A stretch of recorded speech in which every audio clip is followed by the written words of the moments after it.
Aí nessa manhã eu queria te convidar a abrir sua Bíblia na segunda carta de Paulo a Timóteo, 2 Timóteo, capítulo 3. Nós vamos ler e nos ocupar em meditar versos 10 a 17. Meu intuito com os irmãos nessa manhã é expor esses versos e, por meio deles, encontrarmos importantes lições e ensinamentos pertinentes a nós.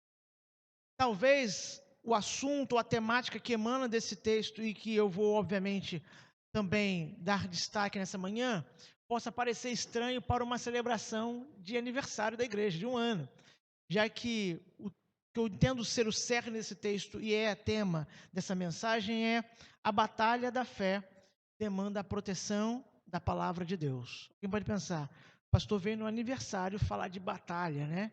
Falar de luta no dia do aniversário. Pastor, é o dia de falar só da festa.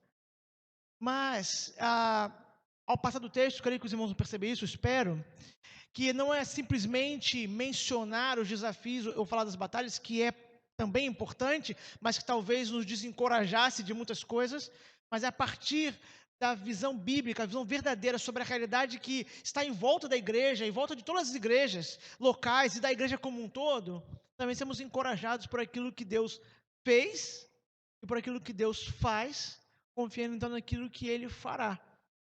Care um pouco dessa palavra como a palavra de uma igreja já chegando a ser uma igreja sexagenária, né? Betel fará 60 anos, próximo ano, a uma nova igreja, como talvez um pai, ou talvez aos 60 anos já uma avó, a uma igreja nova, uma comunidade que está cheia de vitalidade, vigor e começando um novo trabalho, para falar dos desafios, não para desencorajá-los, pelo contrário, mas a partir da convicção do que a Bíblia fala sobre eles, apontar para os irmãos os caminhos, previamente já, para que os irmãos que já passaram por desafios em um ano, mas passaram por outros, sejam preparados, não só sabendo que eles virão, mas como o Senhor, o nosso Deus, preparou recursos para que Ele próprio nos conduza por esses desafios e batalhas que estão à nossa frente e estão à frente de todos os cristãos. Então, essa é uma palavra, um conselho de uma igreja avó, por assim dizer,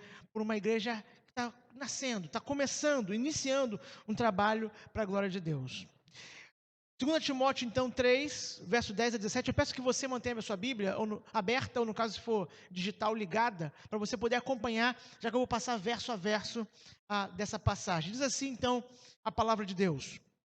Tu, porém, tens seguido de perto o meu ensino, procedimento, propósito, fé, longanimidade, amor, perseverança. As minhas perseguições, os meus sofrimentos, os quais me aconteceram em Antioquia, Icônio e Listra, que variadas perseguições tenho suportado, de todas, entretanto, me livrou o Senhor. Ora, todos quantos querem viver piedosamente em Cristo Jesus serão perseguidos, mas os homens perversos e impostores irão de mal a pior, enganando e sendo enganados. Tu, porém, permanece naquilo que aprendeste e de que foste inteirado, sabendo de quem o aprendeste e que desde a infância sabes as sagradas letras, que podem tornar-te sábio para a salvação pela fé em Cristo Jesus. Toda a Escritura é inspirada por Deus, útil para o ensino, para a repreensão, para a correção, para a educação e na justiça, a fim de que o homem de Deus seja perfeito e perfeitamente habilitado para toda boa obra. Vamos orar mais uma vez?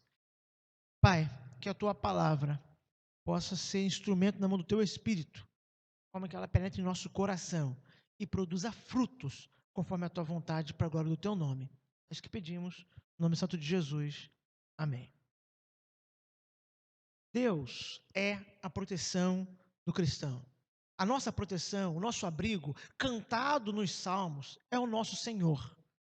Mas o nosso Deus, que é abrigo e refúgio em todas as jornadas, sejam as lutas do sofrimento, sejam as lutas das perseguições, sejam as ameaças do porvir, em todas elas, o nosso Deus estabeleceu meios para que a sua igreja, o seu povo, quando estiver em lutas, quando esses desafios se apresentarem, esse povo que é dele, tenha esses meios à mão para lidar com tais questões.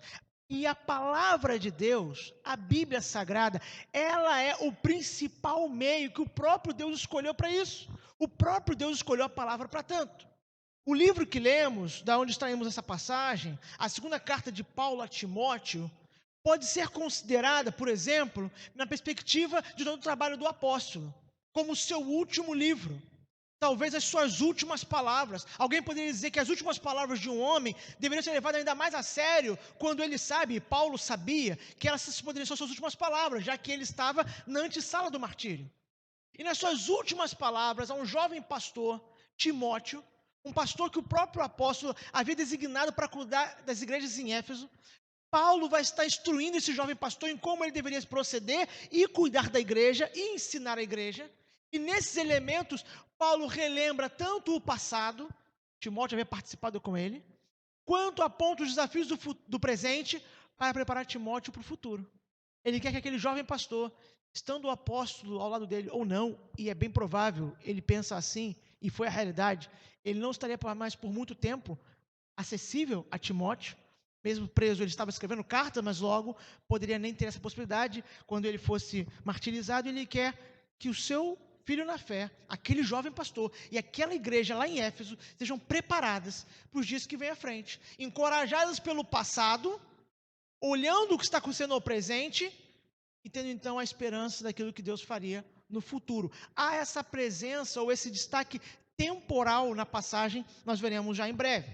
Nos versos anteriores, se você olhar para a sua Bíblia, no capítulo 3 mesmo, os versos de 1 a 9, por exemplo, Paulo faz uma descrição de qual é o ambiente onde Timóteo terá que pastorear, e essa igreja que Timóteo pastoreia terá que lidar, terá que labutar, terá que viver e executar a missão que receberam. Paulo apresenta esse cenário. E esse cenário é interessante, se você olhar lá, o versículo 1 do capítulo 3, ele usa até a expressão últimos dias, e algumas pessoas pensam muitas vezes que ele está falando de dias futuros, muito longínquos, como disse para Timóteo, Timóteo, lá na frente essas coisas acontecerão. Não é isso que está acontecendo aqui. Essa expressão últimos dias, via de regra no Novo Testamento, tem a ver com os nossos dias. A ideia é que os últimos dias são os dias entre a primeira vinda do Senhor Jesus Cristo e a segunda. Sei que há intérpretes bíblicos que pensam diferente, eu os respeito, mas eu creio que o que o apóstolo está falando para Timóteo não é algo do futuro distante. Está para Timóteo daquilo que eles já estão vivendo e que se intensificará até a consumação do reino de Deus. Então, já estamos nos últimos dias, assim como eles já estavam nos últimos dias. É que para nós dias dá a impressão de que coisa muito breve. Mas lembre-se, para o nosso Deus, 1000 anos e um dia são um piscar de olhos, não fazem diferença alguma para aquele que é o eterno. Então Paulo diz, nos últimos dias. E o que ele diz nos últimos dias? Ele vai dizer que nesses últimos dias, ou seja, no tempo que a igreja está lidando, está labutando, a qual é convocada pelo Senhor para executar sua missão, e onde Timóteo está inserido como pastor, nesse tempo, Timóteo vai pastorear uma igreja e essa igreja vai lidar com gente, com o mundo, com uma sociedade que não deseja nem a igreja, nem a mensagem dela. Basicamente isso que Paulo diz nos versos de 1 a 9. Ele vai resumir, ele vai explicar os desafios. E antes até de resumir esses desafios, para poder voltar aos versos 10 a 17, que é o nosso interesse principal, alguém poderia desqualificar, pastor, eu já conheço essa passagem, eu estou vendo aqui, rapidamente passando o olho. Paulo não está exagerando. Paulo não está sendo um pessimista. Ele olha pela janela para o mundo à sua volta. Será que ele está sendo um pessimista? Talvez querendo enxergar o que há de pior nas pessoas? Bem, duas respostas, creio eu, fundamentadas nas Escrituras como um todo, para essa objeção. Uma delas na Escritura, outras na experiência. Primeiro, Paulo é um autor inspirado. É um autor inspirado, a descrição que ele faz do mundo à sua volta é a descrição que o Espírito de Deus colocou no seu coração. A descrição que um servo de Deus, que registrou sua palavra, na palavra que Deus chama dele, do próprio Deus, é a descrição verdadeira, porque o Espírito Santo, ele inspirou a tanto. Daqui a pouco eu vou falar sobre inspiração, faz parte dessa reflexão, dessa posição dessa manhã. Então, se Paulo diz que o cenário é esse, não é porque Paulo é um grande sábio, mas porque o Espírito Santo disse que era esse o cenário. Segundo, basta olhar com atenção para o mundo à nossa volta hoje e de forma sincera para perceber que essa descrição é uma descrição fiel. E qual é a descrição? Qual é o resumo da descrição que Paulo faz nos versos anteriores? Ele apresenta uma sociedade, um mundo de homens longe de Deus, longe da verdade de Deus e que odeiam, não suportam a verdade de Deus. Esse é o mundo que ele descreve de forma resumida. E porque estão longe de Deus, da verdade de Deus, e não a desejam, não a suportam, pelo contrário, desejam rejeitá-la, isso resulta em paixões, em atitudes e em práticas. Atitudes arrogantes, ele descreve isso nos versos, paixões perversas e práticas pecaminosas. É um cenário difícil que Paulo descreve. Imagina, pensa nessa cena. O seu pastor escreve para você, que é um obreiro, um missionário, um pastor, um líder, e vai dizer assim: olha, deixa eu te explicar o ambiente à volta, quando você e a igreja que vocês estão forem continuar a missão que Deus confiou, deixa eu te explicar como vai ser esse cenário. Nos padrões dos nossos dias, alguém diria: opa, tem como colocar uma coisa para encorajar, não, pastor? Né? Dá uma animada em Timóteo, aí Timóteo pode ficar deprimido, pastor. Ele vai ler isso daí e falar assim: ô Paulo, essa carta sua, falando que as pessoas não amam a Deus, odeiam a Deus, não querem ver a palavra, estão sendo arrogantes, perversas, vão nos perseguir. Você não pode falar sobre coisas melhores para me animar o espírito? Mas há um propósito da parte de Deus, que é o autor da palavra, por meio do apóstolo, em falar sobre isso. Paulo apresenta essa realidade e ele faz um contraste para Timóteo. Não sei se você reparou isso na leitura, mas o texto que nós lemos, ele tem um contraste de pelo menos duas divisões, dois tuporéns. Você percebeu isso na leitura? Esses tuporéns, eu vou destacar isso daqui a pouco novamente. O que o apóstolo está ordenando para Timóteo é que ele tenha uma conduta, e a igreja na qual está inserido juntamente com ele, uma conduta distinta desse cenário que ele acaba de descrever, ou seja, uma conduta, uma maneira de viver totalmente diferente do mundo que ele acabou de descrever, e por isso ele usa essa ideia de tu porém, mas sabendo que ao viver de forma diferente, ao estar inserido no mundo, mas não ser dele, eles enfrentarão oposição, mas promete a eles que o Senhor os guardará de toda essa oposição, desde que eles lancem mão de um meio, um recurso que eu já dei o spoiler já no título, que é a palavra de Deus. Desde que eles tenham a palavra de Deus como esse recurso. Haverá necessidade, sim, de enfrentar uma batalha. E o apóstolo quer preparar o seu filho na fé para enfrentá-la. Ele mostra um cenário real e ele alerta Timóteo sobre a realidade, sobre as coisas como elas são de fato. E mostra para ele qual o recurso que ele deve se lançar mão sempre. Como eu disse, são dois blocos desse tu porém. O primeiro bloco, que nós olhamos dos versos 10 a 13, é um olhar para o passado. Paulo olha para trás. E ao olhar para o passado, ele quer renovar a confiança de Timóteo no presente. Confiança em Deus para o presente. No segundo tu, porém, a partir do versículo 14, ele olha para o presente, o que Timóteo já está vivendo, para preparar Timóteo, aquele jovem pastor, para o futuro. Eu creio que esses são os dois olhares. Nós vamos ver. Primeiro, olhar para o passado, para podermos ter esperança hoje. E depois olhar para o hoje, e confiar naquilo que Deus fará para frente, no futuro. Em nossas vidas, pessoalmente, mas em especial nesse contexto, nessa igreja, nessa comunidade que congrega. Primeiro, versos 10 a 13, esse olhar para o passado, para encorajar, para renovar a confiança no presente, Paulo fala do sofrimento do servo fiel e a certeza de que Deus o protege. Observe nesses versos na sua Bíblia, em especial primeiros versos 10 a 11, que já lemos e eu releio. Tu, porém, tens seguido de perto o meu ensino, procedimento, propósito, fé, longanimidade, amor, perseverança. As minhas perseguições, meus sofrimentos, os quais me aconteceram em Antioquia, Icônio, Listra, que várias perseguições tenho suportado, de todas, entretanto, me livrou o Senhor. As perseguições que Paulo sofreu lhe deram a certeza de que Deus estava com ele. Ele convoca Timóteo para olhar para o passado, um passado que Timóteo conhecia bem. Ao olhar para lá, para que essa confiança fosse renovada no presente. Timóteo conhecia bem a vida do apóstolo Paulo, conhecia seu ministério, conhecia os dias difíceis que o apóstolo havia passado e que estava inclusive passando agora, já que Paulo, quando escreve essa carta, está encarcerado, está aprisionado. Timóteo conhecia bem, e Timóteo não sabia ou conhecia apenas de ouvir os relatos, não. Timóteo havia experimentado, juntamente com o apóstolo, alguma dessas perseguições e sofrimentos lado a lado, já que Timóteo, esse jovem pastor, antes de ser pastor em Éfeso, ele havia sido companheiro do apóstolo Paulo desde a sua conversão, no seu ministério em viagens missionárias. Alguns lugares que Paulo menciona aqui, eu já vou dar destaque a esses, Timóteo havia passado com o Paulo lá nesses lugares. Então é como se ele dissesse: Timóteo, você se lembra Você se lembra de onde nós passamos? Você deve ter um outro comportamento, diferente do que eu falei. O porém é, distinto do que esses homens vivem, do que a sociedade deseja, eu te convoco, eu te lembro a fazer um outro caminho. Mas você se lembra, quando nós começamos a fazer esse outro caminho juntos, o que aconteceu conosco no passado? Você se lembra disso? O apóstolo usa essa expressão, tens seguido, que aparece nesses versos, que originalmente essa expressão é a mesma expressão, por exemplo, que nós traduzimos para falar do ofício ou do trabalho do Espírito Santo. A ideia de que o Espírito Santo está conosco, está ao lado. É a mesma palavra que Paulo usa aqui, traduz aqui como tem seguido. A ideia de que, Timóteo, você esteve do meu lado, junto comigo, como se nós fôssemos quase uma pessoa só, nesse cenário que eu estou descrevendo. Timóteo não tinha sido só companheiro, inclusive, no sofrimento. Ele havia acompanhado, segundo Paulo está dizendo aqui, o ensino, o procedimento, a fé, propósito, longanimidade, amor, perseverança. Isso é interessante, já para nós aqui uma lição. Quando Paulo olha para trás, está lembrando desse cenário, no comecinho dessa parte da passagem, ele relembra, Timóteo, você seguiu tudo isso de perto.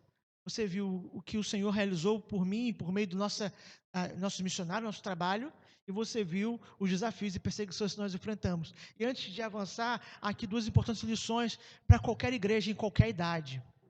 Meus irmãos, nós precisamos, assim como Timóteo, ver em nossas igrejas, nossas comunidades, irmãos que possam ser acompanhados de perto nessa área.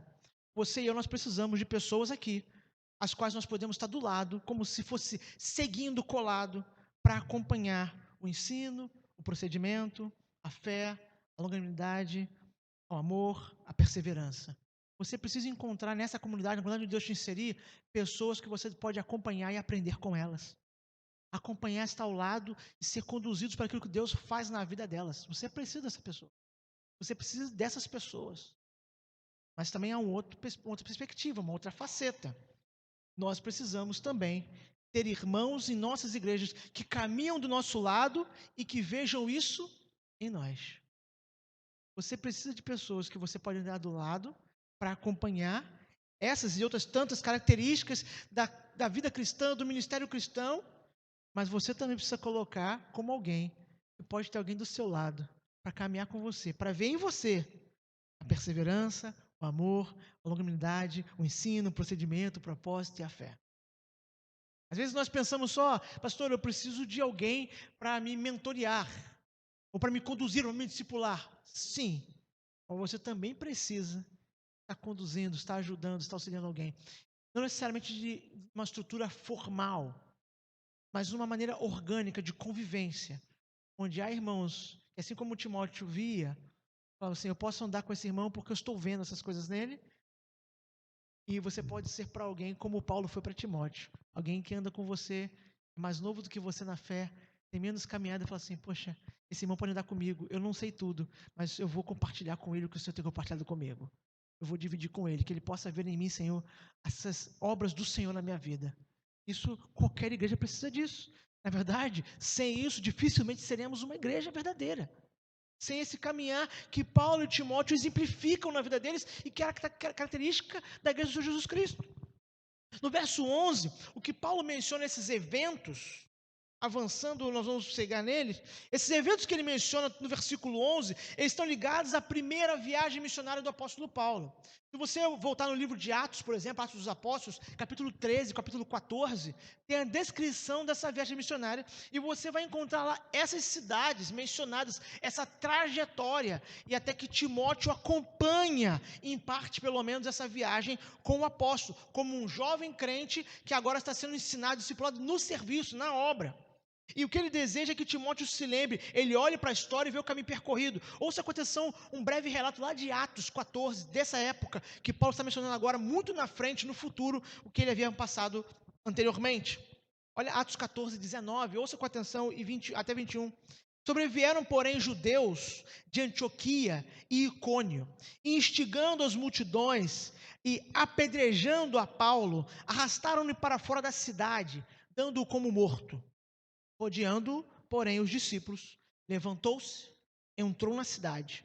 No dia seguinte, partiu com Barnabé para Derbe, e tendo anunciado o evangelho naquela cidade e feito muitos discípulos, voltaram para Listra, Icônio e Antioquia.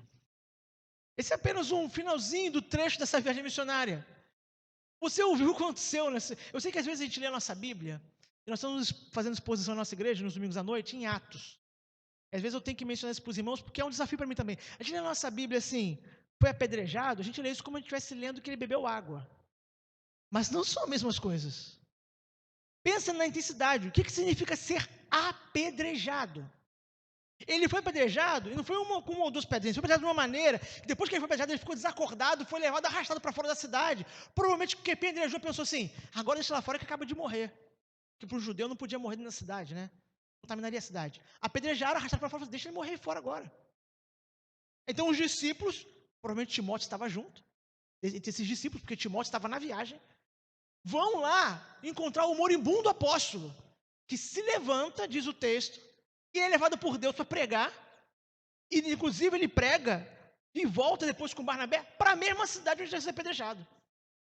Paulo agora, muitos anos na frente, possivelmente, creio eu, algumas décadas, ele escreve para Timóteo, falando assim, você se lembra daquele dia nessas cidades? Você se lembra, Timóteo? O que aconteceu comigo? Porque perceba, talvez Timóteo ouvisse os versos de 1 a 9 e pensasse assim, Timóteo está tendo uma visão tão ruim de Éfeso, né? Onde eu estou inserido da igreja, assim eu vou desanimar os irmãos. Ele falou assim, você se lembra da viagem missionária? A gente passou lá em Icônio, em Derbe, Listra e Antioquia. Você se lembra disso?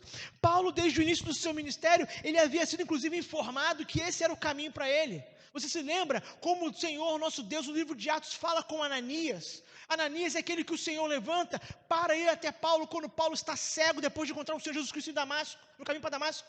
Ananias ouve do Senhor que Ananias não queria ir, com medo do perseguidor que era Paulo. Ananias ouve, vai, porque esse é um vaso valioso para mim, e ele vai ver o que é padecer, para que ele pregue entre os gentios, entre as nações. Imagina, o ministério dele começou com, eu vou fazer você sofrer, porque o evangelho chega às nações. É assim que começou o ministério dele. Ele sabe disso. E ele sabe que ao ensinar o evangelho de Cristo, ao perseverar no caminho da fidelidade, ele passaria por esse trajeto todos os dias. E Timóteo também sabe, mas precisa ser relembrado como nós também. Paulo estava passando adiante o ensino de Jesus Cristo, nosso mestre. Ouça com atenção, João 15, 20. Lembrai-vos da palavra que eu vos disse. Olha o que Jesus vai dizer. Não é o servo maior do que o seu senhor. Se me perseguiram a mim, também perseguirão a vós outros. Se guardaram a minha palavra, também guardarão a vossa. As perseguições sofridas estavam a ser lembradas para que houvesse uma visão da realidade, para que não houvesse uma perspectiva ou uma visão idealizada, romantizada das coisas. Ele diz, lembra do passado? Lembra do que nós passamos? Mas ele não lembra só para dizer que foi ruim. Aliás, ele nunca disse que é ruim, né? Se você procurar aqui, Paulo não disse que foi ruim em momento nenhum. Eu sei que se eu vivesse, eu diria que foi ruim, mas ele não disse isso. Mas não é só para olhar para o passado e ver a perseguição, mas ver o que Deus fez em minha perseguição. Interessante isso, porque as perseguições sofridas, as batalhas enfrentadas pelos nossos irmãos no primeiro século, ao invés de enfraquecer o avanço do ministério, o avanço do evangelho, elas serviram para o avanço deles, foram auxílio para esse avanço. Paulo diz isso, por exemplo, à igreja de Filipos. Filipenses 1, 12 a 14, ele diz assim, quero ainda, irmãos, cientificar-vos de que as coisas que me aconteceram têm antes contribuído para o progresso do evangelho, de maneira que as minhas cadeias em Cristo se tornaram conhecidas de toda a guarda pretoriana, de todos os demais, e a maioria dos cristãos, estimulados no Senhor por minhas algemas, ousam falar com mais desassombro a palavra de Deus. Quando Paulo escreve a Filipos, ele também está preso. É difícil encontrar uma carta que Paulo escreveu sem estar preso mesmo. É difícil. Eu sei que a gente fica repetindo isso. Pastor, toda vez que o pastor prega aqui, fala assim, Paulo estava preso. É porque era bem comum. João MacArthur disse que quando Paulo chegava numa cidade, Paulo não ia conhecer como é que era a hospedagem, não. Ele ia conhecer como é que era o presídio, né? Ele já sabia que de noite era lá que ele ia ficar. Então ele chegava na cidade e falou assim, deixa eu ver como é que é a cela daqui dessa cidade, e depois eu vou pregar, porque depois que eu acabar de pregar, é para cá que eu venho dormir, né? Deixa eu ver como é que é aqui nessa cidade, onde é que ela fica? Onde é que fica o presídio? Ali, então onde é que eu vou dormir hoje à noite, né? Já sei. É mais ou menos assim. Mas Paulo disse aos irmãos de Filipos, e ele agora está dizendo com outras palavras encorajantes, para dizer assim, mas isso, as perseguições e batalhas, não é para dizer que o evangelho, o ministério será impedido. Não, lá em Filipos, porque aqueles irmãos, ele diz, meus irmãos, as minhas algemas em Cristo, perceba, não é ser preso por coisa errada, né? Minhas algemas em Cristo encorajaram os irmãos, e agora estão pregando com mais ousadia. Ao invés de blasfemar, Ao invés de se queixar de Deus, ao invés de Paulo dizer, Senhor, melhora a minha vida, porque eu estou nessa situação difícil, eu sou teu servo fiel. Ao invés de tudo, o que o apóstolo experimenta é uma aula prática sobre o cuidado de Deus. Ele experimenta uma aula prática com o cuidado de Deus. E você percebeu como terminou o versículo 11? De todas, entretanto, me livrou o Senhor. Timóteo, você lembra? Lembra, Timóteo? Como é que foi? Você estava lá, né? Vou te lembrar. Ele descreve resumidamente, porque eram 2 capítulos da narrativa de Lucas, que já é um resumo da história. Ele diz, resume rapidamente, são poucos versos. Ele diz, mas Timóteo, se lembra também de outra coisa. Você estava lá, você sabe disso? De todas, o Senhor me livrou. Ele olha para o passado, não só para destacar de lá as batalhas, mas para ver como Deus agiu lá, para que ele possa continuar. Ele vai continuar, versículo 12 e 13, porque ele vai falar claramente para Timóteo o que vai acontecer no presente. O que aconteceu no passado vai ser instrução para eles terem confiança no que aconteceu no presente. E o presente também é um cenário adverso. Daqui a pouco melhora, mas ainda tem mais cenário adverso. Olha o que diz o versículo 12 e 13. Ora, todos quantos querem viver piedosamente em Cristo Jesus serão perseguidos, mas os homens perversos e impostores irão de mal a pior, enganando e sendo enganados. A expressão viver piedosamente é literalmente viver de forma reverente. Eu sei que a gente aprende reverência, às vezes, com uma visão um pouco mais limitada. A igreja onde eu fui criado não era uma igreja boa, não era uma igreja problemática de forma alguma. Mas lá, reverência era só ficar em silêncio no culto. Muitas vezes a reverência estava assim, o que é ser reverente? É ficar quieto no culto, né? Então, na visão daquela comunidade, nenhuma criança nunca é reverente, né? Porque criança não consegue ficar quieta basicamente quase em nenhum lugar, né? Mas ser reverente, ou uma vida reverente, é mais do que estar quieto no culto, ou estar quieto no ambiente de adoração a Deus. Muito mais do que isso. Pelo contrário, às vezes estar quieto é irreverência, porque eu estou sendo chamado para adoração e eu não estou participando, eu posso estar sendo provavelmente irreverente. Irreverente, não é reverência nenhuma, ficar quieto, necessariamente. Mas a ideia de reverência, que é essa explicação ou tradução mais literal de piedoso aqui, é a ideia de consagrado, dedicado, submisso. Em união com Cristo, todo discípulo é chamado a viver uma vida consagrada a Deus, em submissão a Ele. O que Paulo está dizendo é que todo discípulo de Cristo, todo servo de Deus, que buscar viver essa vida consagrada, em submissão, ou seja, piedosa, todos eles vão ser perseguidos. Ele vai direto ao ponto. O ponto é, a fidelidade a Deus vai atrair perseguição. Ela é a causa da perseguição, ela é a causa da hostilidade. O próprio Jesus, já mencionei antes, agora mais uma vez eu cito o nosso Senhor no seu ministério. Ele deixou claro para os discípulos que esse era o caminho dele como Senhor e é o caminho nosso. Mais uma vez João, mas agora o capítulo 15, 18 e 19 do Evangelho. Se o mundo vos odeia, sabei que primeiro do que a vós outros me odiou a mim. Se vós fosseis do mundo, o mundo amaria o que era seu. Como todavia não sois do mundo, pelo contrário, dele vos escolhi, por isso o mundo vos odeia. Daqui a alguns anos, nós tivemos aqui, vai existir uma versão, já estou antecipando já, que vai tirar essa palavra, porque falar que o mundo odeia é muito forte, né? De repente alguém vai fazer uma atualização, né? Como estão pretendendo por aí fazer. Eu falo, não, muda isso aí, porque falar que o mundo odeia, ele odeia, ele não gosta. As pessoas não gostam. Atenção, não é não gostar. A palavra original, traduzida aqui fielmente, é odiar. Pastor, a pessoa da minha família, meu colega, meu amigo, meu vizinho, que não é um cristão, ele não me odeia. Perceba, não é odiar no sentido de fazer violência com você necessariamente. Às vezes é.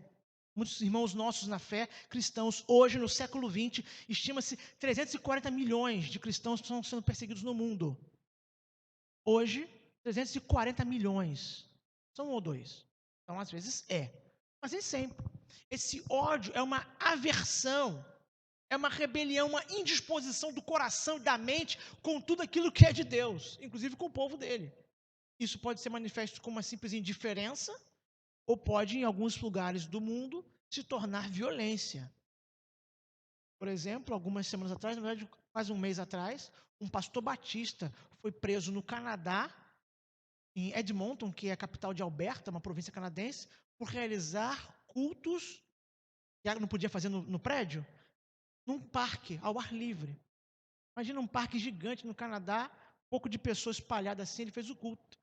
Tinha um helicóptero policial monitorando, seguiu ele até em casa. É coisa que faz com bandido perigoso, né? Óbvio, né? Bandidos perigosos que é assim, né? O helicóptero tem que seguir. Então, um pastor, um cara perigoso como esse, foi seguido por um helicóptero, e depois a polícia o prendeu e o arrastou para fora de casa. Sob a acusação: quebrar as leis sanitárias e de saúde, porque ele realizou um culto num parque. Isso aconteceu tem um mês. O pastor Tim Stevens está preso ainda. Então, Jesus Cristo não estava brincando quando ele disse isso. Isso aconteceu no Canadá, no nosso continente, num país livre. Não foi no Oriente Médio. Não foi no Sudeste, no Sul Asiático. É aqui no Canadá. Um lugar que tem talvez um dos melhores índices de desenvolvimento humano do planeta. Um lugar onde tem umas economias mais tranquilas e sólidas, onde muitos brasileiros sonham em migrar para lá. Talvez fosse o seu sonho, não quero estourar sua bolha. Pode migrar ainda, mas se prepare, o pastor Tim Stevens é o caminho, se você se manter fiel, se mantiver fiel lá no Canadá. É o caminho. O pastor Tim Stevens já mostrou como é. Mas o que Paulo está dizendo aqui, Jonathan Edwards, quando começa essa passagem, por exemplo, esse pastor importante da tradição protestante, ele diz que Paulo está dizendo aqui: qualquer um que ameaçar abandonar as fileiras do exército desse mundo. Ou seja, pensa, esse mundo está marchando, conduzido por um Senhor, que é o Senhor deste século. Qualquer um que ameaçar sair dessas fileiras, abandonar esse ranking de batalha, para ir para as fileiras do outro exército, que é o exército do Senhor. Qualquer um que ameaçar será alvo de perseguição. Por quê? Porque eles não tolerarão que nós temos outra lealdade que não a lealdade a esse mundo, ou os valores, pelo menos, desse mundo. A promessa de ser perseguido pela fidelidade a Deus normalmente não está na caixinha de promessas, mas é uma promessa real. É uma promessa real. E quem disse é o próprio apóstolo Paulo, ele poderia falar isso de cadeirinha, ele era PhD nisso, ainda novamente agora em Filipenses. Filipenses 1, 29 e 30. Ouça para você anotar na sua Bíblia ou marcar, isso é a caixinha de promessa de amanhã. Porque vos foi concedida a graça de padecer por Cristo e não somente de crerdes nele. Pois tendes o mesmo combate que vistes em mim e ainda agora ouvis que é o meu. Paulo está dizendo: meus irmãos, vocês receberam a graça de crer. Aleluia. E a de padecer. Poxa, Paulo, a graça, perceba, é o dom. Deus deu a vocês um presente. Qual presente, apóstolo? O presente de sofrer por Cristo. Eu queria um outro. Eu costumo dizer que tem duas graças que estão na Bíblia, duas promessas, graças da parte de Deus, que poucos cristãos desejam ou fazem fila para receber. Uma é essa. Poucos cristãos fazem a graça de padecer por Cristo. Eu queria outra coisa. E a graça o privilégio, a graça de contribuir. A maioria dos cristãos tem dificuldade com a graça de padecer, a graça de contribuir. Às vezes contribuem, mas não como coisa graciosa, por constrangimento ou por culpa. Mas a graça de contribuir, ou seja, o prazer, como Paulo diz na própria, sobre a igreja de Filipos, quando ele escreve a igreja de Corinto, dizendo, eles rogaram participar, eles pediram poder participar da obra missionária. Essa graça poucos cristãos desejam, mas é com alegria, e a de padecer menos ainda. Mas Paulo disse que é uma graça. O servo fiel, ele é perseguido, mas os perversos, aqueles que nos perseguem, aqueles que perseguem o povo de Deus, diz o próprio apóstolo, serão enganados. É assim que ele termina, né? Que os que enganam serão enganados. Aqueles que preparam armadilhas para o povo de Deus, eles próprios cairão em suas mentiras e enganos. É assim que ele termina essa parte da passagem. Ele está aqui reverberando a confiança que Jesus passou aos discípulos. E perceba, Paulo não estava lá presente no dia que Jesus pregou isso, segundo o Sermão do Monte, registrado por Lucas no capítulo 6, mas ele aprendeu isso do próprio Senhor, está reverberando aqui. Bem-aventurados sois, quando os homens vos odiarem e quando vos expulsarem da sua companhia, vos injuriarem e rejeitarem o vosso nome como indigno, por causa do Filho do Homem. Regozijai-vos naquele dia e exultai, porque é grande o vosso galardão no céu, pois dessa forma procederam seus pais com os profetas. Jesus havia ensinado lá no Sermão do Monte. Quando vocês forem perseguidos pelo meu nome, essa é uma bem-aventurança, vocês estarão sendo abençoados, porque esses que fazem isso com vocês, os pais deles fizeram isso com os profetas, fizeram isso com Jeremias, fizeram isso com outros profetas que eu levantei, como Elias. Os pais deles fizeram isso com os profetas de Deus. Agora eles fazem com meus discípulos. É isso que Jesus estava dizendo. Como a gente encerra esse bloco, essa passagem, antes da gente prosseguir? Paulo olhou para o passado, não só para ver as perseguições, mas para ver como Deus livrou de todas. Ele disse: Timóteo, você lembra disso? Nós passamos por muitos desafios e batalhas. Deus nos livrou de todos. A prova disso é que nós estamos aqui agora. Mas, no presente, todo aquele que vê piedosamente ainda será perseguido. Não acabou, Timóteo. Deus continuará nos livrando, mas não acabou. Acabou. Prepare. E aí o que ele tem que fazer? Ele vai falar a partir do versículo 14, então. Depois de descrever o cenário e trazer a esperança que o Senhor vai livrar, como que o Senhor vai livrar? O que eu faço, então? Como eu posso caminhar para ter essa convicção, essa esperança que o apóstolo Paulo possuía e que está tentando transmitir seu filho na fé e que eu creio que toda igreja deve ter. Saber a realidade à sua volta, olhar para trás e ver os desafios que nossos irmãos já passaram e talvez que você mesmo como cristão já passou, sabendo que o Senhor já nos livrou de todos, mas que não acabou. Como? A palavra de Deus vai ser apresentada a partir do verso 14. Como essa proteção para o povo de Deus. Por dois vieses ou duas perspectivas. A da perseverança e a da confiança. Eu explico já. Primeiro, Paulo vai mostrar a necessidade de perseverar na sã doutrina. Olha o que ele diz no versículo 14 e 15. Tu, porém, permanece naquilo que aprendeste e de que foste inteirado, sabendo de quem o aprendeste e que desde a infância sabes as sagradas letras, que podem tornar-te sábio para a salvação pela fé em Cristo Jesus. E aqui nós temos o outro tu, porém.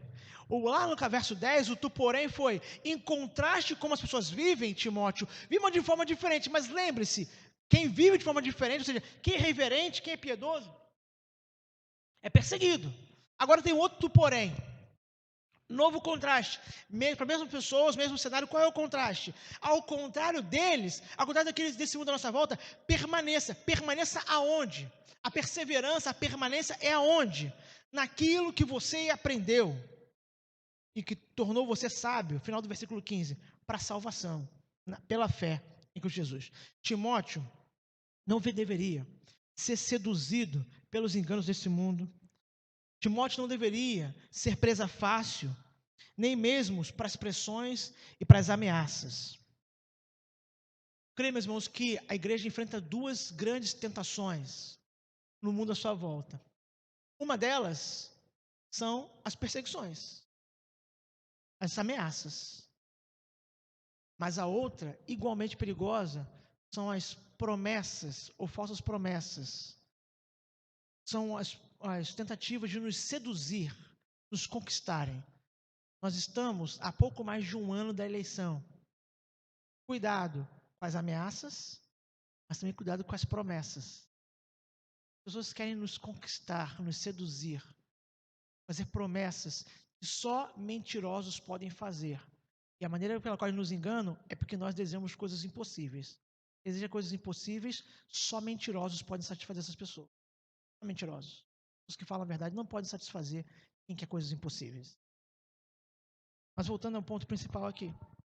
Timóteo não deveria ser enganado, seduzido, não. Pelo contrário, ele nem deveria ceder às tensões, às pressões. Ele é instado por Paulo a permanecer fiel, mesmo com as inconveniências que isso traria. É como se ele dissesse: você, porém, diferente desse cenário que eu descrevi, continua, persevera, permaneça naquilo que você foi instruído, que você foi ensinado e que gerou salvação no seu coração. Permaneça nisso, mesmo sabendo o desafio que isso vai trazer para você. Ele deveria permanecer na sã doutrina, a qual ele aprendeu, inclusive, pela pregação e pelo exemplo da sua própria família. Timóteo, no capítulo 1 da carta, a mesma carta, 2 Timóteo 1,5, se você virar uma página na sua Bíblia ou duas, você vai encontrar lá, no versículo 5, aonde que ele aprendeu, e que ele deveria permanecer. Olha o que Paulo disse lá em 2 Timóteo 1,5. Pela recordação que guardo de tua fé, sem fingimento, a mesma que primeiramente habitou em tua avó Lóide e em tua mãe Eunice, e estou certo que também habita em ti. Timóteo tinha sido instruído na palavra de Deus. Naquele momento a palavra de Deus é o Antigo Testamento apenas. O Novo Testamento está sendo composto. Timóteo tinha sido instruído na palavra de Deus pela sua avó e pela sua mãe. Depois ele conhece o Evangelho da Graça, que não é abandonar o Antigo Testamento, mas ver como o Antigo Testamento anunciou o Cristo. Ele conheceu por meio da pregação de Paulo, que era um judeu que também conhecia muito bem o Antigo Testamento, que pregou ele Cristo por meio do Antigo Testamento. E Paulo está dizendo assim, é nisso que você deve permanecer. Deve perseverar nas Escrituras, na Bíblia, na Palavra de Deus, em meio a um ambiente onde as pessoas menosprezam a Palavra de Deus. No mundo que menospreza a Palavra, minha convocação para você, Timóteo, permaneça nela. Perseverança na Palavra de Deus. Meus irmãos, a nossa maior proteção contra as tolices e loucuras desse mundo é a Palavra de Deus. O livro de Provérbios diz assim, no capítulo 30, verso 5. Toda a palavra de Deus é pura, ela é escudo para os que nela confiam. Confiar na palavra de Deus é um escudo. É um escudo. Se há um cenário de batalha sendo descrito, de hostilidade, de um mundo difícil e que não deseja Deus, pelo contrário, se rebela contra Ele, o odeia a sua palavra, menospreza a palavra de Deus, achincalha, chama a palavra de Deus de tudo. E Paulo está dizendo, persevera nela. Por quê, Timóteo? Porque ela é o seu escudo. É nela que você vai se proteger. Para você se proteger disso, você precisa dessa palavra. Meus irmãos, é pelo conhecimento da verdade de Deus, a verdade que Ele revelou, é que nós somos protegidos dos enganos do mundo à nossa volta e dos enganos do nosso próprio coração. O nosso coração e o mundo, ambos corrompidos pelo pecado, nos enganam. E a nossa proteção contra esse engano, o que nos desperta para não sermos seduzidos por essas falsas vozes, é a voz verdadeira do Deus Santo manifesta na sua palavra. 2 Pedro, o apóstolo Pedro escreve assim, na sua segunda carta, capítulo 1, versos 3 e 4. Visto como pelo seu divino poder, ouça, nos têm sido doadas todas as coisas que conduzem à vida e à piedade, pelo conhecimento completo daquele que nos chamou para a sua própria glória e virtude, pelas quais nos têm sido doadas as suas preciosas e muito grandes promessas, para que por elas vos torneis coparticipantes da natureza divina, livrando-vos da corrupção das paixões que há no mundo. Inclusive da corrupção das paixões que há no mundo, é a palavra de Deus, por meio da qual Deus nos doou tudo que nós precisamos para a virtude em nós. Ela é o escudo e a proteção. Então, a primeira lição, para mostrar que a palavra de Deus é a proteção para esse ambiente hostil, para enfrentar essas batalhas, é a permanência, a perseverança. Perseverar na palavra, na sã doutrina, mesmo que a nossa volta haja desprezo por ela, perseveramos nela. Isso serve para você como indivíduo, serve para a igreja. Nenhuma igreja verdadeira permanece sem perseverar na palavra de Deus. No final, quando na conclusão, eu vou retomar a isso. Mas antes da conclusão ainda, mais um ponto. Além da permanência, da perseverança, confiança. A necessidade de confiar nas Escrituras para nos edificar. Verso 16 e 17. Tem como colocar verso 16 e 17? Queria que os irmãos lessem. Irmãos, podem ler? 16 primeiro. Bota lá 16 para o... Irmãos, podem ler? Toda...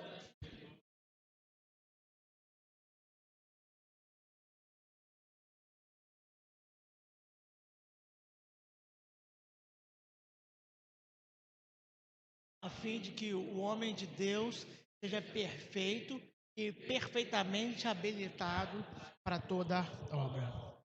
Se por um lado Paulo lembra Timóteo que ele deve permanecer, perseverar, ele também chama Timóteo a confiar. Confiar que a palavra de Deus nos alimenta. Primeiro, ele usa a expressão lá no versículo 16, toda a Escritura. Meus irmãos, os autores bíblicos, ou seja, os autores inspirados pelo Espírito de Deus, sempre descrevem a palavra de Deus na sua totalidade como sendo a palavra de Deus. Nenhum autor inspirado nunca deu uma ênfase a uma passagem, a um capítulo, a um livro, em detrimento de outro, rebaixando o outro. Isso não acontece nas Escrituras. Inclusive, o apóstolo Pedro chega ao ponto de dizer que alguns estavam tentando corromper o ensino das Escrituras e tentando corromper, inclusive, o ensino de Paulo. Pedro vai dizer na sua segunda carta, inclusive comparando, dizendo que Paulo escreve com a mesma autoridade que a Escritura do Antigo Testamento.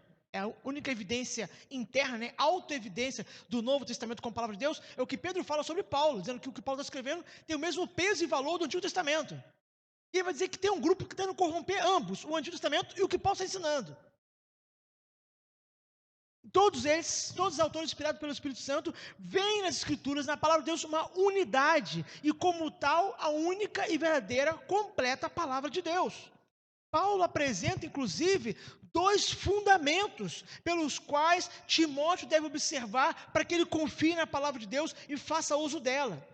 Ele mostra 2 fundamentos para proteger Timóteo e aquela igreja que Timóteo estava cuidando dos enganos e ataques desse mundo. Mas perceba, esses 2 fundamentos só fazem sentido se acreditamos que que a Escritura, ela é a palavra de Deus.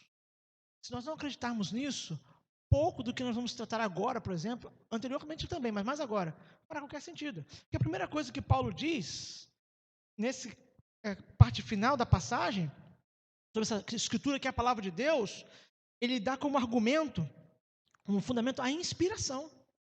Porque ele diz que toda a Escritura é inspirada por Deus. A primeira coisa que Paulo usa como argumento para que Timóteo confie que a palavra vai protegê-lo em meio das batalhas da vida, para que uma igreja saiba que a palavra que é a sua proteção, o seu escudo, o primeiro argumento ela é inspirada por Deus. Paulo usa a mesma expressão que significava soprada, a ideia de que ela foi soprada por Deus. Ele assim, em poucas palavras, está defendendo a Bíblia como a palavra de Deus. Essa é uma doutrina, meus irmãos, por demais importante. Eu diria que ela é crucial para a fé cristã. Sem a convicção de que a Bíblia é a palavra de Deus, todo o restante do que nós defendemos desmorona. Nenhuma igreja pode se manter fiel ao Senhor tendo dúvidas da palavra dele como palavra inspirada. Não faz qualquer sentido. Porque se houver dúvidas, se lançamos dúvidas sobre a inspiração da palavra, ou seja, o fato de que Deus soprou, se lançamos dúvidas sobre isso, o que permanecerá? Nada. Apenas o nosso gosto pessoal, nossos interesses, nossos projetos. Só isso permanece, mas nada é rocha sólida. E quem diz isso é também o apóstolo Pedro. 2 Pedro 1, 20 a 21. Ouça com atenção. Sabendo primeiramente isto, que nenhuma profecia da Escritura provém de particular elucidação, porque nunca jamais qualquer profecia foi dada por vontade humana, entretanto, homens falaram da parte de Deus, movidos pelo Espírito Santo. Ouviu a convicção que o apóstolo Pedro tem? Esses homens que registraram a palavra de Deus aqui, não falaram de si próprios, falaram inspirados pelo Espírito Santo. Paulo tinha falado isso a Timóteo, eles não combinaram isso.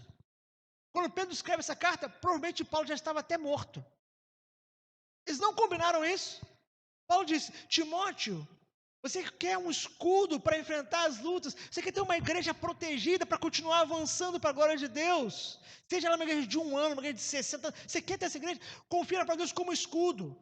E essa sua confiança nasce da convicção, da inspiração. Foi Deus que falou.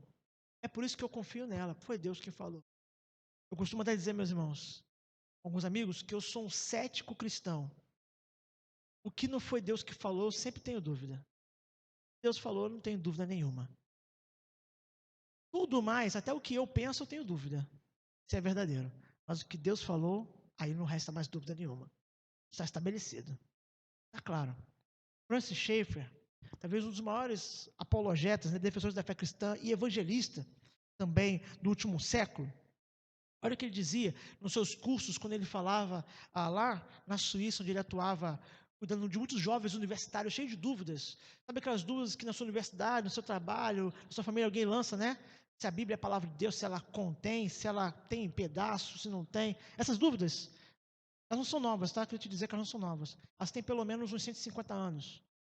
E Francis Schaeffer, meados do século XX, recebia muitos jovens universitários lá na sua cabaninha, lá na Suíça, para discipulá-los. E olha o que ele diz. A inerrância faz diferença? Ele pergunta. Profunda diferença.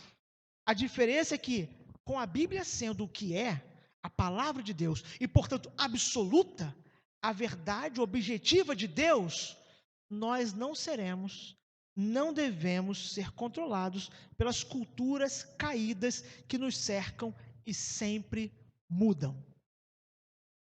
O problema é que Se alguém duvida da inspiração da palavra de Deus, ou seja, não confia que foi o Senhor que estabeleceu, logo ela deve ser questionada, ela não permanece. A questão é, e o que permanecerá?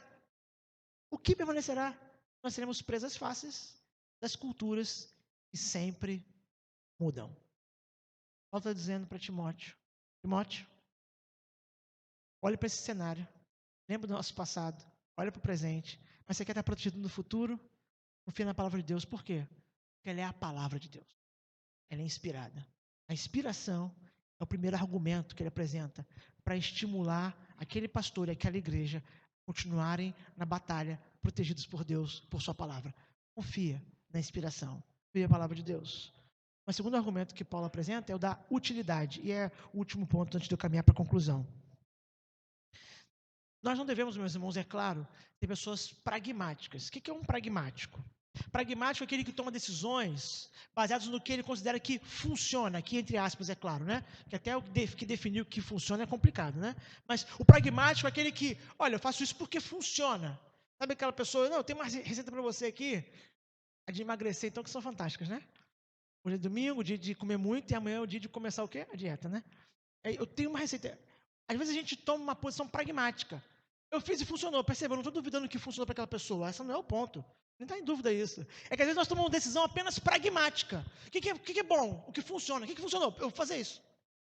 Nós não devemos ser pessoas assim, em especial, em algo muito mais importante do que se vamos ganhar ou perder peso, na fé. Há igrejas que tomam decisões baseadas em pragmatismo. O que traz pessoas para se arrebanharem? Ah, tal coisa, então vamos fazer isso. Não se pergunta se aquilo é certo. Pergunta se funciona com aquele fim, com aquele objetivo. Não devemos ser pessoas pragmáticas. Mas todos nós desejamos fazer coisas que acreditamos que funcionam. Se por um lado eu não devo ser conduzido por essa tentativa de utilitarismo, ou seja, se algo me parece útil, eu faço, não questiono se é certo ou errado, nenhum de nós quer fazer uma coisa que acha que não funciona. A gente não quer fazer isso. Essa é, inclusive, a razão pela qual eu creio que nós, cristãos pós-modernos, temos tanta dificuldade de orar. Eu me incluo nisso. É porque nós, no fundo, duvidamos se funciona. E para uma outra mensagem, quando eu voltar aqui, se um dia eu voltar, 2 anos eu prego sobre isso. Nosso problema é que nós duvidamos se funciona. Nós dizemos que a oração funciona com a boca, mas no nosso coração restam dúvidas. E como restam dúvidas, nós não vamos empreender tempo em coisas que a gente duvida. O problema está no nosso coração. Tem uma dúvida lá, ou algumas dúvidas, se oração é algo que, além de ser uma ordem de Deus, que é o ponto principal, tem o segundo ponto, se vai funcionar, se é útil. Mas Paulo não deixa dúvida sobre a utilidade da palavra de Deus. Primeiro, o argumento não é se ela é útil, o primeiro argumento é que ela é palavra de Deus. Ela é inspirada. Mas além de ser inspirada, se isso não fosse suficiente, ele diz, e ela é útil. Ela é útil para quê? Ela é útil para tudo que você precisa na sua vida. Como um cristão, como um servo de Deus. Ele mostra a utilidade não como base da relação com a Bíblia. A relação com a Bíblia está baseada na inspiração, é Deus falando. Mas a utilidade é importante para reforçar, para solidificar a confiança. Muitas vezes a nossa dificuldade com a Bíblia não é saber o que ela diz, nós sabemos. A nossa dificuldade muitas vezes é confiar que o que ela diz vai surtir efeito e vai funcionar. Nós duvidamos. Nós duvidamos. João Calvino fala assim, de forma breve, ouça com atenção sobre isso. Nós não podemos confiar na doutrina das Escrituras até que estejamos absolutamente convencidos de que Deus é o seu autor. Perceba que o ponto da inspiração é a base do ponto da confiança. Se nós não confiamos que Deus é o seu autor, nós não vamos confiar nas Escrituras. Se confiamos que Deus é o seu autor, confiamos nas Escrituras e aí temos que confiar que ela é útil, que ela é proveitosa, que ela fará o seu resultado. Às vezes, se alguém pensa, pastor, tem que ajudar os casais da igreja, por exemplo, peguei uma área aleatória, a terem casamentos mais fortes, mais firmes, dando as batalhas e desafios dos casamentos, isso é verdade. A igreja deve se preocupar em fortalecer as famílias, ajudá-las. Mas às vezes alguém, quando pensa nisso, o que ele deseja é que o pastor, ou ele próprio, ele convide alguém para, por exemplo, dar 5 passos para melhorar o casamento. 7 passos para ter uma família equilibrada. 14 passos para instruir filhos, segundo. Perceba, ele quer uma receita. Porque tem uma dúvida ainda no coração dele de que a Bíblia é útil. Então, se alguém vier falar para casais, para crianças, para idosos, e falar só da Bíblia, não era para falar sobre coisas para a gente fazer, pastor? A gente pode melhorar. A Bíblia não só é a palavra de Deus, é inspirada, como ela é útil para nos educar, para nos transformar, nos corrigir. Paulo vai dizer, inclusive, para corrigir. A Bíblia é útil. E aí a pergunta, antes para eu caminhar para a conclusão e as últimas aplicações. Você acredita que a Bíblia é a palavra de Deus? Você acredita na inspiração? Então confia que ela é útil. Confia que é nela que você vai encontrar o que você precisa. Ela é útil. Paulo diz, Timóteo, ela é a palavra de Deus e ela é útil. Ela é útil. Agora, se você não confia, é o caso de alguém aqui, faça um alerta. Não confiar que ela é a palavra de Deus não vai deixar nada mais sólido na sua fé. Não haverá terreno sólido para pisar logo, logo. Muitos irmãos nossos estão caminhando diante do Senhor, porque foi removido debaixo do pé deles, com a anuência, com o consentimento deles, a solidez de que a Bíblia é a palavra de Deus.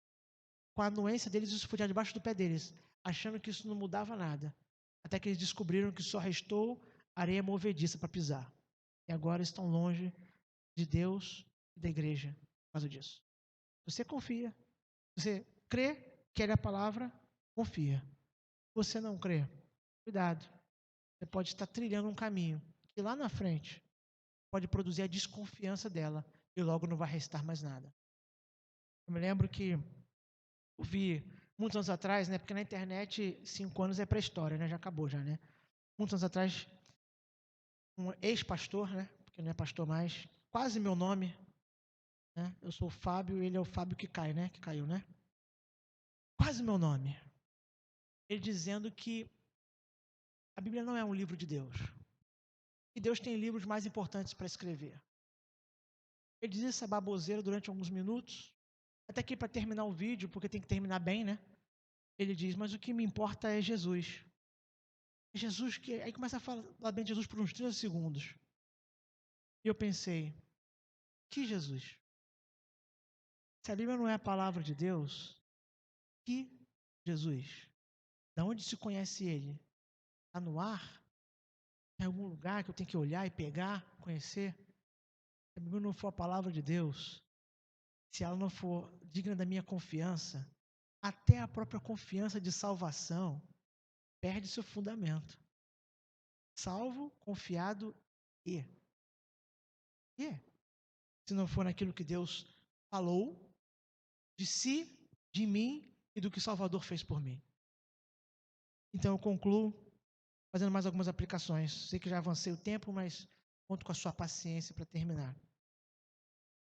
William Barclay, que é um importante comentarista do Novo Testamento, resume esse ponto que Paulo trata em Timóteo e em outras cartas também da seguinte maneira: se qualquer um se propuser a aceitar um padrão ligeiramente diferente do padrão do mundo, ele está fadado a encontrar problemas. Se qualquer um se propuser a ter na sua vida uma lealdade superior a todas as lealdades dessa terra, está fadado a embates. E é isso precisamente que o cristianismo exige que o homem faça. Perceba, ele diz, está fadado, o caminho é de batalhas, mas é isso que o cristianismo te chama a fazer. Ter uma lealdade superior a todas as lealdades desse mundo, ter um valor que é superior a todos os valores desse mundo, mesmo sabendo que ao fazer isso, está no caminho de batalha. Mas a boa notícia é que a palavra é o escudo. Ao confiar nela e ao depender dela, na sua utilidade, ela será o escudo. Então, como eu disse, prometi as últimas aplicações. Meus irmãos, a perseguição para todo aquele que buscar viver de forma fiel, isso ficou claro nesse texto, a Bíblia é clara nesse ponto, mas é igualmente claro que Deus nos livra. Tão certo quanto a hostilidade do mundo ao Evangelho é o cuidado de Deus para conosco. Assim como é certo que enfrentaremos batalhas, é certo que o Senhor nos livrará de todas elas. Estará conosco sempre.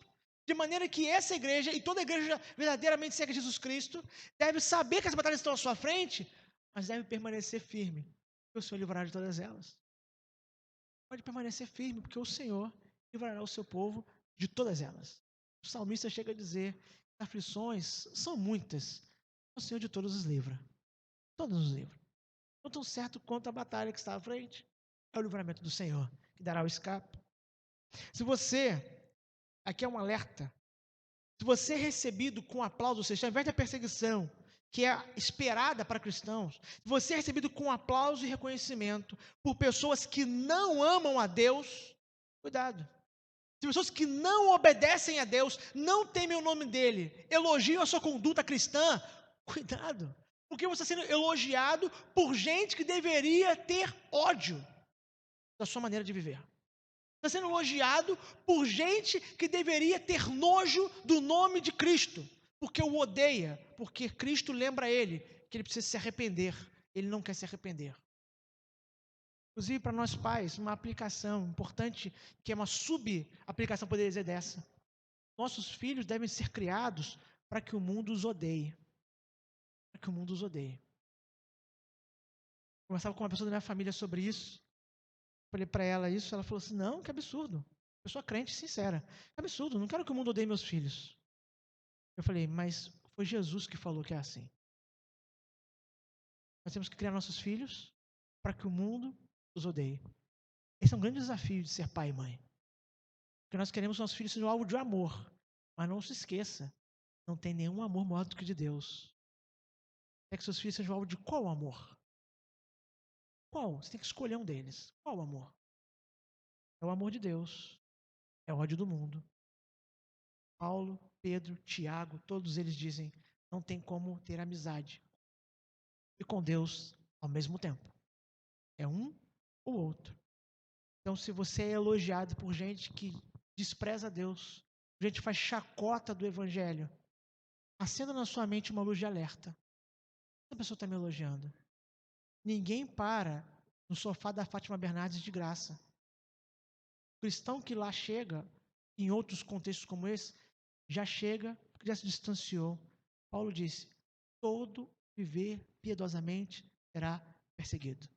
Se é elogiado, é porque não vive piedosamente. O mundo não elogia quem não é do mundo. O mundo só elogia os seus. Então, cuidado.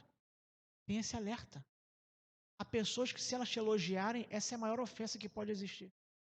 E há pessoas que, se te ameaçarem, xingarem, forem contra você, esse é um grande elogio.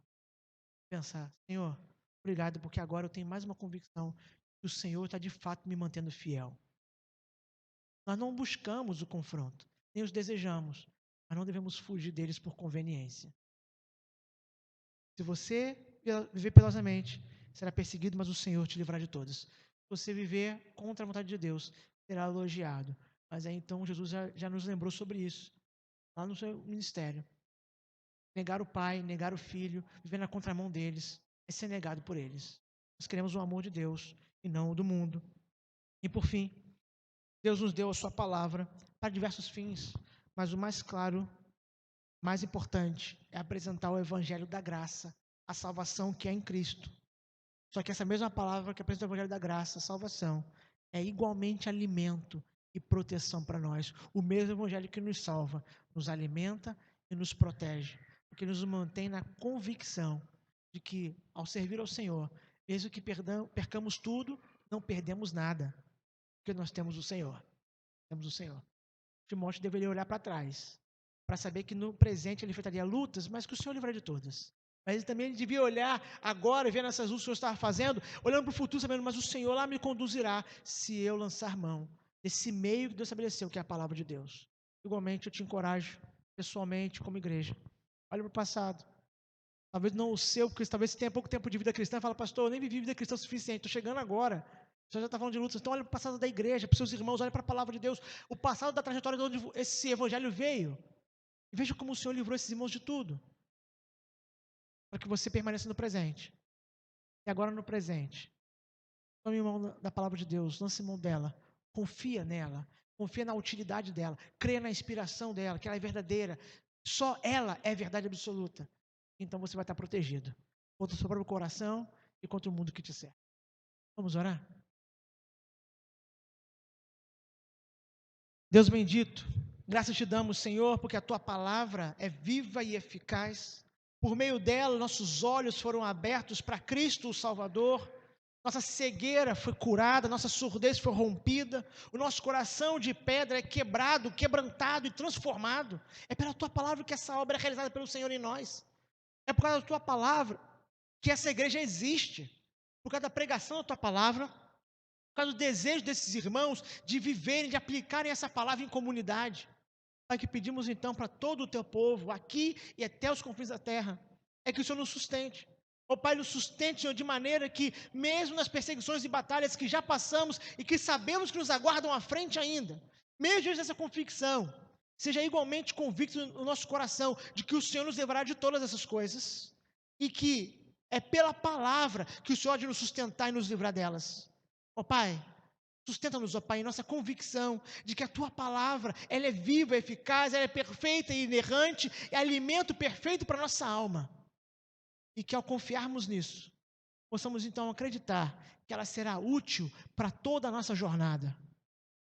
Ó Pai, assim como o Senhor fez com o Teu povo em toda a Tua trajetória, mantém-nos, Senhor, hoje, firmados na rocha que é Cristo, por meio da Sua palavra.